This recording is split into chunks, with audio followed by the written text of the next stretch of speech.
horas 15 minutos. ¿Quién se habrá tomado todo el vino? Recién hablábamos de la ola de divorcios que hay entre los de mayores de 40 años y también hablábamos de los jóvenes y de eso vamos a hablar ahora también, porque ha bajado estrepitosamente, bien digo, la tasa de natalidad de la República Argentina. Sí. Estamos en comunicación con Enrique Peláez, que es demógrafo, y nos va a contar de qué viene todo esto, que creo que es un fenómeno internacional. Enrique, gracias por atendernos. Rocío, Agustín y Santiago los saludan. Hola, ¿cómo están? Buenos días, Rocío, Agustín, Santiago. Buen día. Sí, efectivamente, como mencionas vos, es un fenómeno mundial. Tiene distintas particularidades en cada país, pero te diría que es un fenómeno que están atravesando prácticamente todos los países de lo que solemos denominar Occidente, más algunos países asiáticos y del norte de África. Digamos, la región que por ahora mantiene una natalidad elevada es lo que es África subsahariana. Uh-huh. Esto es una tendencia que tiene que ver con que se desarmó la idea de la familia tipo, con que están cambiando los patrones, digamos, de proyectos de vida. ¿A qué se lo asocia? Bueno, es multicausal. Uno es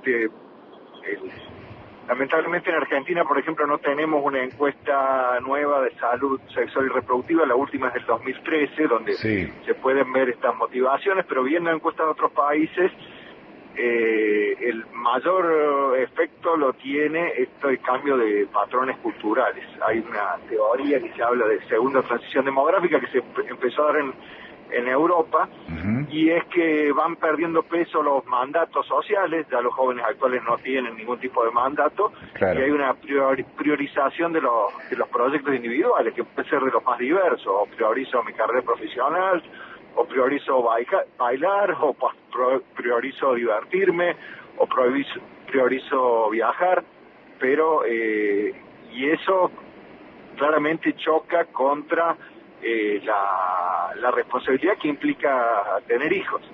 También se ve, vos recién hablabas, escuché que habían estado hablando de los divorcios. Hay unos cambios en los patrones de nupcialidad, en la forma como la gente se une, uh-huh, y eso también impacta en la fecundidad. Si bien hay nacimientos de madres solas, sí, en general los nacimientos todavía siguen siendo mayoría en pareja, y lo que se ve es, por un lado, una mayor inestabilidad en estas uniones, lo que vos acaban de comentar en una nota. Uh-huh. También se ve una postergación, el tema de la pareja estable no aparece hasta después de los 30, uh-huh, y por ende se retrasa también en aquellas mujeres que decían tener hijos, que también está bajando el número.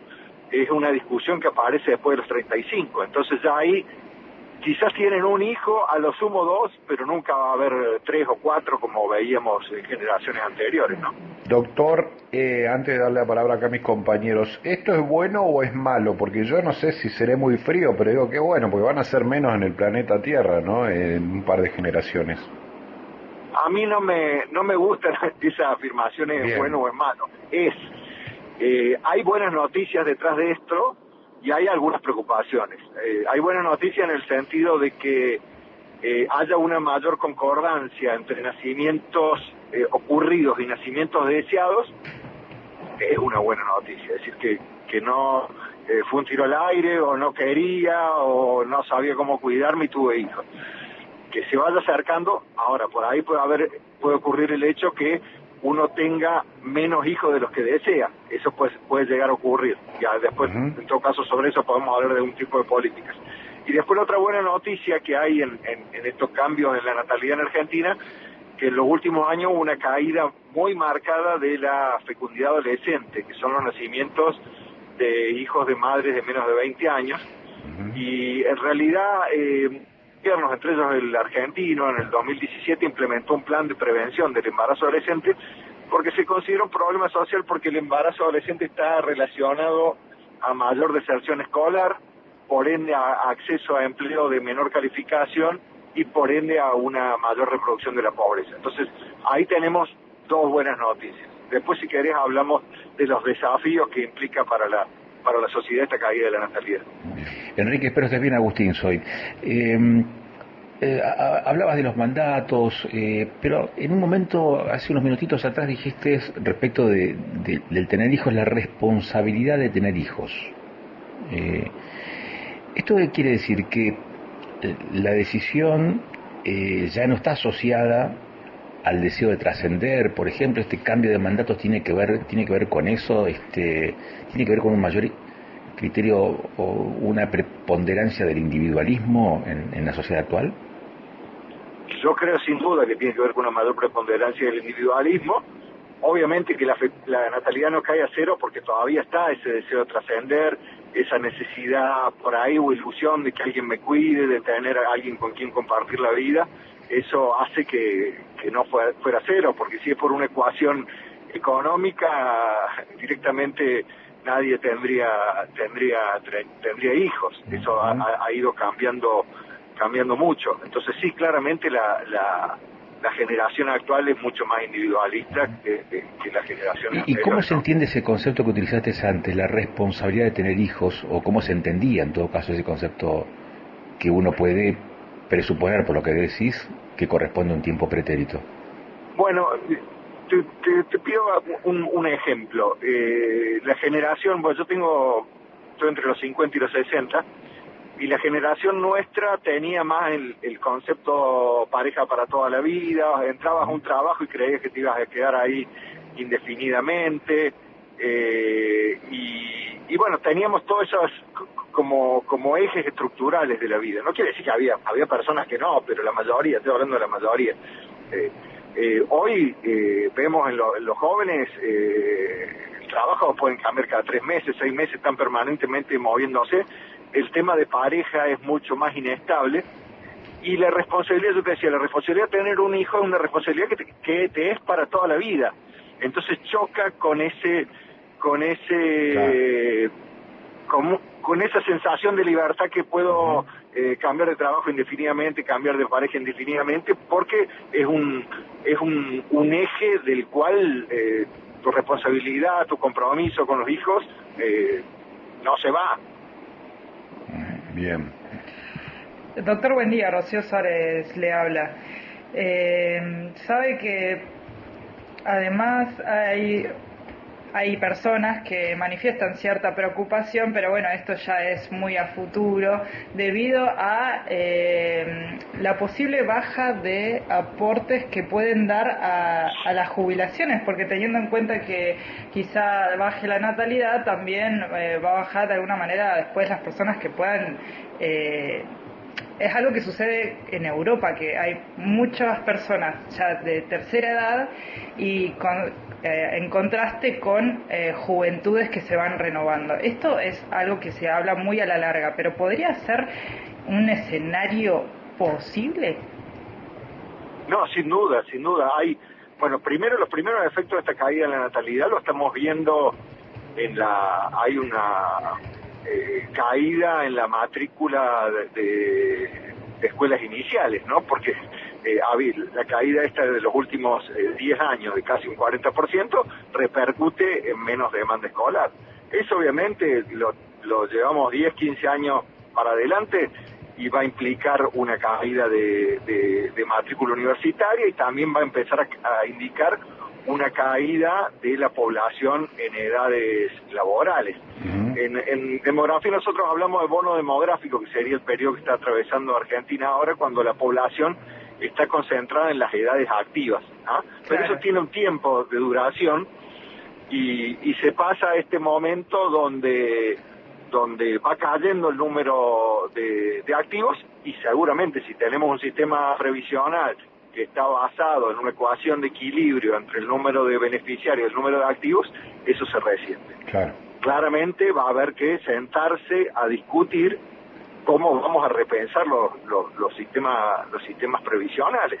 Hay soluciones momentáneas como el aumento de la edad, aumento de aportes, pero eso va a ir cambiando día a día. Otra es sentarse a pensar si se vincula las jubilaciones a un impuesto a la renta.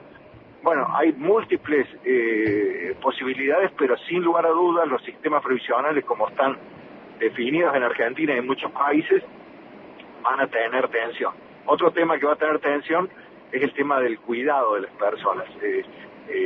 Nosotros, a medida que van pasando los años, vamos perdiendo autonomía y necesitamos de apoyo de terceros para hacer nuestras actividades de la vida diaria, actividades instrumentales, y eso siempre se ha resuelto desde el punto de vista familiar. Claro. En la medida que disminuye esa relación, esos potenciales cuidadores van a ser menos y va a pasar a ser un problema público, ¿no? Son dos temas fuertes, sumado al cambio en el paradigma de salud, porque no es lo mismo la demanda de salud de personas jóvenes que de personas mayores. Esto, doctor, cuando usted como demógrafo toma la perspectiva histórica, ¿ha pasado, no ha pasado? ¿Es como el baby boom en su momento, que fue una cosa de locos, de nacimientos, o es un comportamiento que ya ha ocurrido? Mira, lo que yo te puedo decir es que ahí tendríamos que hablar de heterogeneidades, porque Bien. Una cosa es Argentina y otra cosa es, por ejemplo, otros países de América Latina. En el caso de Argentina, tuvo una caída de la natalidad a inicios del siglo XX, cuando Bien. Llegaron las migraciones de ultramar, sí. Y después medio que estuvo estabilizada en torno a 3 hijos por mujer, casi toda la segunda mitad del siglo XX. En los 90 empezó a descender un poco, cuando inicia el siglo XXI se mantuvo como estable en 2,2, 2,3 hijos por mujer, y la caída vertiginosa comienza 2014-2015. Esa es la situación de Argentina. Hay otros países, por ejemplo Chile o Brasil, sí. La caída tenían una fecundidad mucho más alta que Argentina, en los 55, 6 hijos por mujer, y ellos tuvieron un descenso en la segunda mitad del siglo XX y después un descenso acelerado en el siglo XXI. Es decir, descenso tan acelerado como los últimos años y tan... sobre todo de niveles ya bajos que teníamos, es la primera vez que ocurre. Claro, sí, había, por ejemplo, Chile, Brasil pasaron de 5 hijos por mujer a 3 en 15 años. Bien, bueno, y se entiende que las sociedades más conservadoras tal vez van a sostener algún nivel de natalidad superior a las sociedades más liberales, entiendo yo, ya es una especulación. Bueno, mira, justamente yo leí un artículo ahora de un colega, que en Suecia sí. En realidad era uno de los ejemplos de algunos de los países que con algún tipo de políticas de equidad de género, de licencias compartidas, de ayuda al cuidado de los niños fuera del horario escolar, había conseguido que su natalidad no fuera tan baja como por ejemplo España e Italia. Bien. Pero después la pandemia cayó igual, con lo cual nos quitó la mística de esas medidas de Suecia. Pero ahora sale un artículo que se está observando en algunos sectores de clase alta sueca, sí. Una pequeña fecundidad por encima de la media sueca. No quiere decir que hubo una explosión demográfica, Bien. Pero sí una pequeña diferencia. Lo que hablaría también de algún efecto de la seguridad económica para tomar la decisión de tener hijos, ¿no? Claro. Enrique Peláez, ha sido usted muy gentil y muy interesante el tema, realmente. Un abrazo grande. Gracias por atendernos. Bueno, gracias, un gusto, saludos a los colegas de Neuquén. Igualmente. Bueno, Enrique Peláez, demógrafo.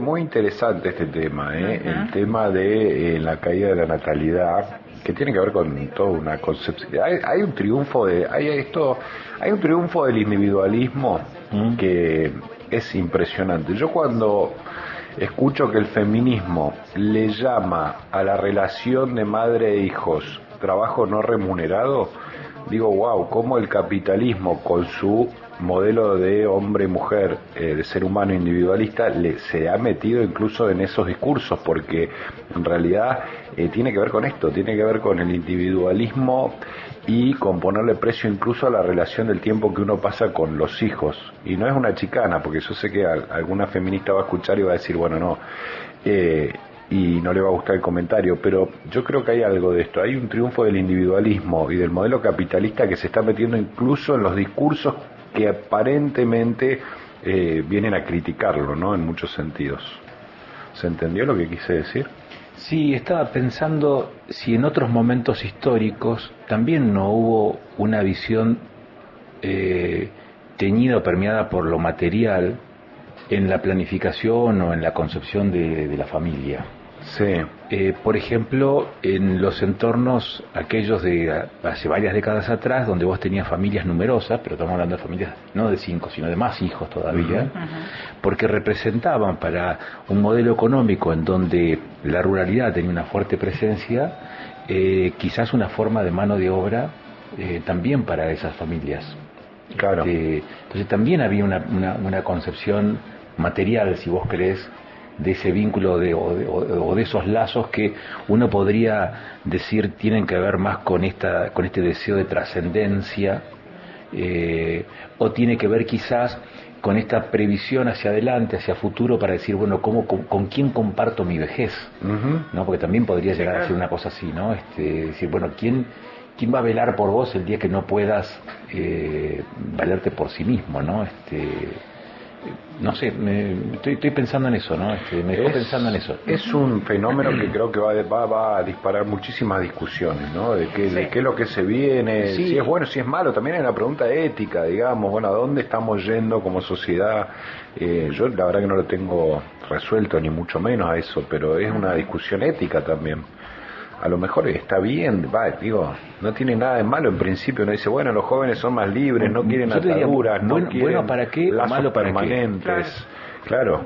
¿Bueno para qué o malo para qué? Siempre bueno o malo en términos éticos, ¿no? Si se quería, en términos absolutos, Sí, digamos. pero Si es que tener eso alguna existe. referencia.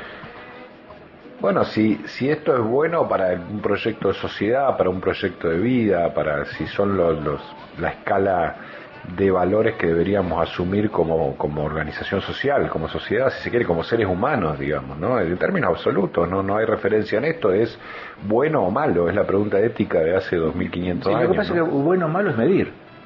Entonces, y medir tenés un patrón de medida. Entonces, Sí. Por eso te digo, bueno, ¿en función de qué? ¿Bueno para qué o malo para qué? También es una cuestión filosófica. Sí, claramente, sí, claramente. Claro. Sí, claramente. Yo no sé, digo, ¿qué otras formas de conformación y de social se vendrán a partir de que los lazos tradicionales de la familia, incluso de esto que parece tan natural, de la búsqueda de una descendencia, empiezan a caer en desgracia en la concepción de una forma de vida diferente? Ahí hay preguntas de todo tipo, no solamente éticas, y por supuesto buscando cada pregunta su referencia, pero hay preguntas políticas también, hay preguntas económicas, sociológicas, cómo de políticas de Estado, cómo sostiene un sistema previsional, por ejemplo. Por ejemplo, claro. ¿Sí? Cómo va a cambiar o cómo va a mutar el sistema de jubilaciones y pensiones. Me gustó el tema, che. Me gustó el tema. Está interesante, ¿eh? Nosotros no la vamos a ni ver, Agustín. No sé, ¿Vos decís? Con lo rico. Y otra cosa, y nosotros no vamos a ser abuelos, capaz. ¿Usted ya es abuelo o no? No, a mí no me van a dejar sin nieto, A mí no, porque viste, ya empiezan con esas ideas, no sé yo si voy a tener hijos. A mí me gustaría viajar por Indochina, ¿no? ¿Y qué? ¿Y mis nietos? Yo quiero nietos. Andá a laburar para pagarte los pasajes si querés viajar. Este es un proyecto colectivo, nada de individualismo. Me voy a pagar para que vos te largues a experimentar el mundo y yo me voy a quedar en una silla mecedora sin un nieto. ¿Qué puto? Tiene la tristeza larga.